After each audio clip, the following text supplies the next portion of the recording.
Got something special for you today. In this box is something you may have never seen. You may not even know it exists, but if you do, you've probably wondered about it. We're going to put it to the test today, and I can tell you this, it'll be the easiest unboxing build we've ever done. All that coming up next on Trinity Wild. Hey everybody, thanks for joining us today. Let's not mess around, let's get right to what's in this box.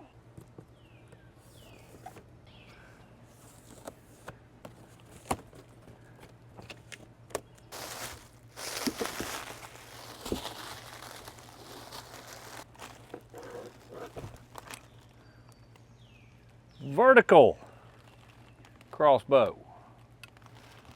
And here's what you're gonna get. Quiver, that's the old quickie style quiver. 3 arrows, and I believe these are 300 spine, and you cut them at 23 inches.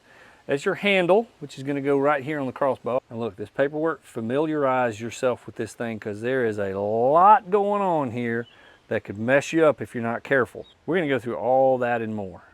How cool is that? The handle is going to go right here. This is where your left hand is going to grab. Right hand's going to grab back here. And this is the mini version. I've worked on a couple of the older versions, and when they were much bigger, I like this mini version. This is going to really be cool. I can't wait to shoot it a little bit. That is some interesting D-loop work there. Not a lot to put together. You slide your quiver on, you got the front handle to put on, that's pretty much it. Now in former versions, the bigger version of this, there was a little more to do, but this mini comes in the box, it's ready to go. Now I think lengthwise, I believe it's 29 inches, and then top to bottom, axle to axle is gonna be 17 inches. Now this is a very unique little weapon here. This is the first time I've actually put my hands on one of the minis. I have worked on the bigger ones before, but when I got one in my shop, I had to go do a little research because when you look at this thing, it does not operate like a normal crossbow.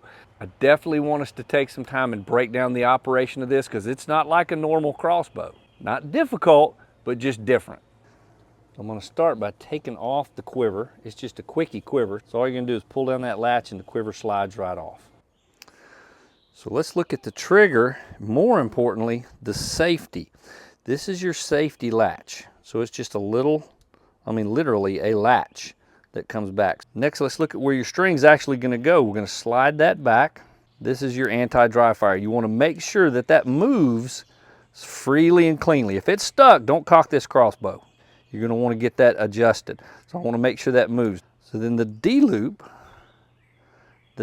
here, is going to come back. I'm going to pull it back and it's going to hook directly onto your gold trigger. That doesn't look like much of a hook, but it will hold. There's your dry fire. Your arrow's gonna load. It's gonna push that dry fire down, and then you're going to slide that forward. That's gonna lock everything in and keep you from losing. And then you're gonna be ready, then you're ready to fire. Now this used to come with a whisker biscuit on it, and what Jerry does now is with the 3-prong whisker biscuit. So one of the things you're going to want to watch is wear on those things, because once it wears, it's going to begin to lose a little bit of accuracy. So as you load your arrow, you're going to want your odd feather out. So with the odd feather out, you'll see it travels through that rest cleanly. Now let's go through how to cock it. Another thing I want to mention on this crossbow, unlike others, it's okay to loosen your limb bolts and lower your draw weight. This is how it comes shipped, and I would recommend you leave it here as you're learning how to use the crossbow. That way the draw weight is a little bit lighter until you're a little more comfortable with how it operates. As we mentioned, we want it on safe before we ever cock it. Slide that plate back. Foot goes in the foot stirrup. I want my leg directly behind here because I need that string to travel straight. I don't want that string to travel out away from the crossbow or you may derail it. I want my leg here so that crossbow doesn't slide back. If it flops back and your string is out here, you're going to have a problem. I want to keep it here. All I'm going to do is reach down. The gold hook here is where I'm headed. I'm going to grab with my fingers. I want to leave my thumbs free so I can push the D-loop onto the gold hook. And you're good. From there, all I'm going to do, slide that down. Now we're safe. I haven't got it loaded yet, but I want to be safe as I go over here and grab my arrow. So loading my arrow, I went ahead and cut some Gold Tip Hunter 300 spine and 23 inches. If you want some extra arrows, that's what you're gonna do. Now I've already adjusted, so when I put this on, my odd feather is already out. A lot of times your arrow will be twisted, but I wanna set that first and twist it and make sure that that odd feather is out. I'm gonna load my arrow, click it onto the string, push it down, and push it into the whisker biscuit. I'm just gonna continue to call it that. Now we're gonna slide that down and we're set. Now your next question may be, can I decock it? Well, yes you can. Watch this. Here, take the bolt out. Best way to remove the bolt, grab your feather, push it down, lift it out. Stay out of the way of the string. Put the bolt, I keep calling it a bolt, arrow. All right, this time I'm gonna show you from the side. You've got to keep that string in line with your cams.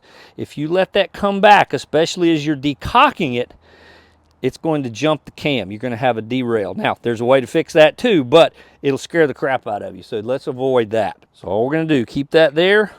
We're going to lift up, take it off, and lower it down. Very, very simple. I do want to get in here and show you just a little closer view of that safety, how that operates, and what this anti-dry fire looks like. Along with, this is where you're going to hook your D-loop. It just wraps right over the top. There's your anti-dry fire. So when you place your arrow in and press it down, that lowers that anti-dry fire mechanism. And then when you slide the plate over the top, that keeps everything nice and tight so you don't have any accidents. And it's going to fire from this position too. Another thing I want to show you as far as sighting it in. So you're going to sight it in just like normal. You see these two little bolts underneath here? They're going to give you the ability to move a little bit left and right. You can get it it's going to be pretty close, but you can use that right there and then go on in with your turrets and get it sighted in. I won't bore you with all that. We're going to get it sighted in now. All right, so we've got it pretty well sighted in. So we'll see what kind of speeds we're getting out of it. I did go ahead and tighten up the limbs as far as they would go. The difference in the pull poundage as far as grabbing it and pulling it, you really couldn't tell a big difference. Now this thing I think is probably made and a little more fun to shoot freehand. I did want to go ahead and prop it up as I was sighting it in. So the way you want to do that is underneath the front handle. And I made sure that my little Primos prop here was turned at an angle. And I just propped the front handle up on that. And that seemed to work pretty well. Put the safety off. Now, I will tell you too, I keep forgetting to put that safety on before I cock it. Don't do that. Put the safety on, then cock it. All right, let's see what we get kind of speed-wise.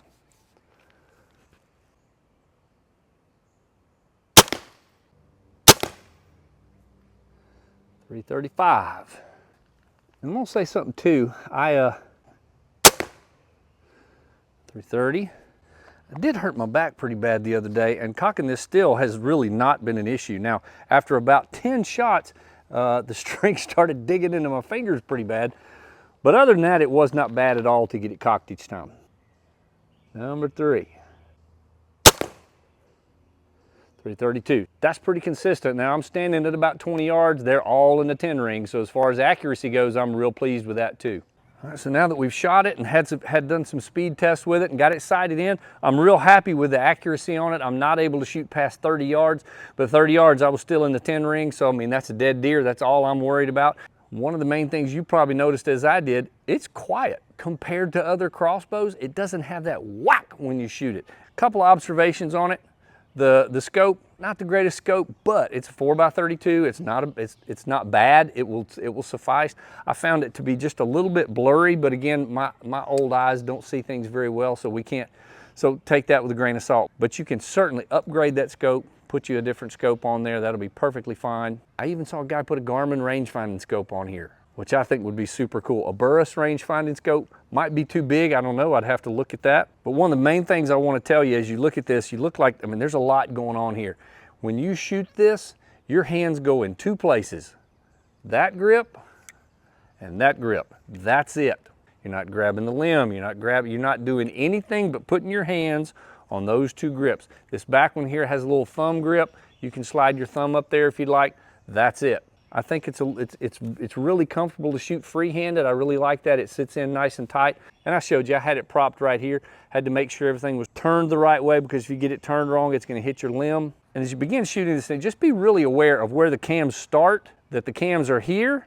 And when you cock them, this is where they're going to finish. This is where the limb's going to finish.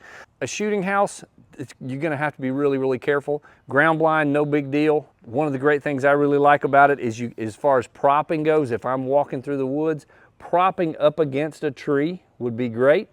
I can't tell you how many crossbows have come in my shop from guys that were walking through the woods and got excited and leaned up against a tree to make a shot, and that limb, whang, hit that tree and blow it to pieces. And lastly, let me show you what I think could be the best feature of the Hickory Creek Mini Inline Vertical Crossbow.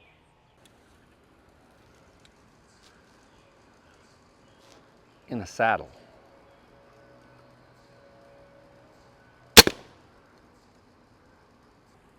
Now, a normal crossbow in a saddle, you've got limbs going this way, so you're having to lean way out, way back around. With this one, with the vertical version, I'm against the tree, I can brace myself on the tree. Can't do that with a crossbow, not in a saddle. My only question is, how hard is it to cock and decock while standing on a platform?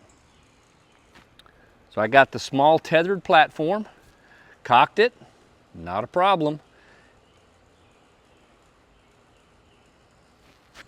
And with this vertical crossbow, decocking it, as you can see, again, not a problem. Even while you're in the saddle, in the tree, standing on the platform, not going to be an issue. So as we finish up our review on the Hickory Creek Mini Inline Vertical Crossbow, I got to say, man, this thing is awesome. When you look at this compared to another crossbow, really all you're giving up is some speed, and not really a lot of that. It's very quiet. You can change your strings, change your limbs, change your cams without a press. That is a gigantic plus. Now the scope that comes on it, not the best. It's not a lighted reticle. It's just your basic scope, 4x32, but it got the job done, as you can see.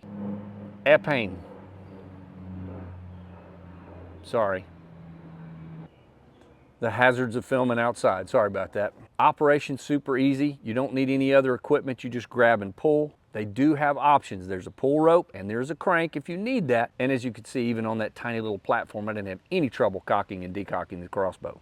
My wife would look at that and go, there's no way I would touch that. It will pinch me.